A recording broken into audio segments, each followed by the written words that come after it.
Ďalšou témou. Banskobystričania zažili v noci poriadnu búrku. Vietor nelámal iba stromy. Jeho sile neodolal ani štvortonový vysielač.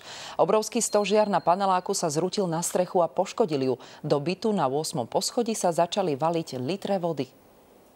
Pozrite sa, aký silný vietor bol v Banskej Bystrici. Nevydržal to ani štvortonový vysielač. Zahromelo a búchod veľký. To všetko spadlo dole a prerazilo. V byte na 8. poschodí býva starší manželský pár. Neskoro v noci ich z postelí vyhnal lomos. Niekoľkotonová anténa sa zrútila a poškodila strechu. Do bytu sa okamžite začala valiť voda. To tak lialo, že ja som vyniesol asi 200. 2 hodiny v kuse.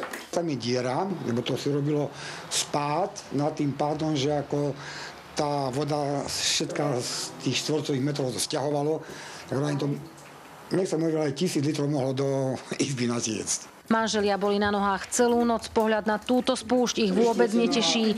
Na streche sú od rána robotníci a škody odstraňujú. Strechu musia čo najrýchlejšie prekryť. Stále prší a voda tak tečie aj do bytu. Majiteľ bude musieť zavolať aj statikov. Teraz ešte musí prísť statik, lebo sa mi vidí, že aj panel zvonku je puknutý.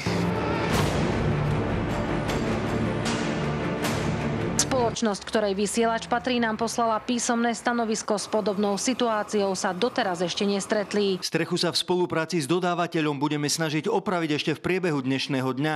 Priestor na streche si komerčne prenajímame a následky riešime s poisťovňou. To, že nočná búrka a vietor boli skutočne mimoriadne silné, potvrdzuje aj štatistika. Hasiči mali v Banskobystrickom kraji 19 výjazdov. V teréne bolo 61 chlapov. Z Banskej Bystrice Katarína Kováčiková, televízia Joj.